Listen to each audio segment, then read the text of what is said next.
What's going on, everybody? Welcome to the video. Valley Behavior Consultation Services, Tyler Prue. Listen, if you're supporting somebody on the spectrum, here are some things you might be doing that are causing this person to experience a low quality of life. Number one, you are not asking or answering the right questions. With every task, you should be asking, how can I get this person to display this skill as independently as possible? And that could include social interactions, not just tasks, okay? You should be asking that question. You should also be asking the question of what are some of the things we're trying to avoid? And we're trying to avoid those things because we're trying to avoid difficulty. We're trying to avoid challenging behavior. What are some of those things? Which leads to the next question of what are some situations that, what are some things we need to work on? What are some things that are going well? Those are some crucial questions you should be asking, as well as how am I providing too much support in some of these situations? Maybe I need to back off a little bit. And that is also a very important question because you could be hindering them by providing too much support. And I've seen a lot of that in social interactions where we think, oh, well, we need to jump in and we need to prompt this and that. And really, sometimes we just kind of need to sit back. We just need to let that person navigate the conversation or the social interaction. And it's the same thing with tasks and independent living tasks in many cases. Now, another mindset that you might have, number two, that could be causing this person to experience a low quality of life is just this attitude and this mindset that you've adopted that if I avoid it and if we avoid these situations, it's just going to go away or it's just going to get better. And that might have been your experience and your thought process during the holidays, right? It's like, Christmas only happens one time a year. New Year's celebrations only one time a year. So let's just get through, let's just get by, and then we can kind of quickly move on past that and get on with our lives. However, I would argue that probably a lot of the things, a lot of the challenges maybe that you experienced and the challenges that the individual that you were serving with autism experienced during the holiday season, they were just highlighted during the holiday season because they were exposed to those things. And throughout the entire rest of the year, you just didn't allow them to be exposed to those things. Or maybe you had a very limited availability for that person to be exposed to those things. So those are definitely some things that could be going on. So be aware of those things, okay? Now, what has led you to this mindset and what has led you to act in this way that would cause this individual to potentially experience a lower quality of life? And I would argue that there's some questions you need to ask yourself. Are you burned out? Many of you probably are burned out.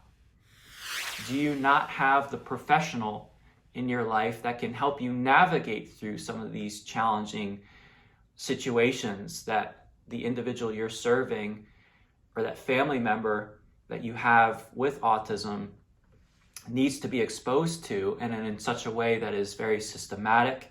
It's carefully thought through. People's safety is taken into consideration. Okay, you need a professional to help you through a lot of these things. Also, do you have the family support that you need? Maybe you haven't communicated that with your family. And that can be an important conversation to have. And that's why maybe you're burnt out or you're trying to avoid these situations. Your other mindset could just be, life is easier when we avoid these things, not just for me as somebody that's supporting that individual with autism, but also for everybody else around them and even for that individual. So that could be your mindset. It could also be that you're just stuck in this crisis mode, survival mode. We're just going to push through. We're going to go day by day, and we're just going to keep pushing on. Now, the last thing, and I feel like this is probably the most dangerous place to be in, and there might be some of you out there that are in this situation, but the attitude and mindset is simply, It's just who this person is. They've always been this way. They're not going to change. There's nothing we can do to help them at this point. It's just, it is what it is.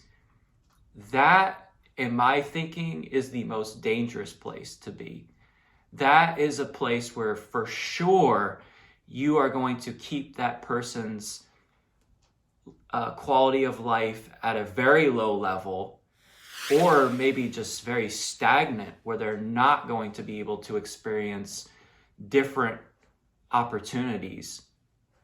And that's a very sad place to be. And if you're there, please examine some of the questions that I brought up. Please think through, what is it that we need?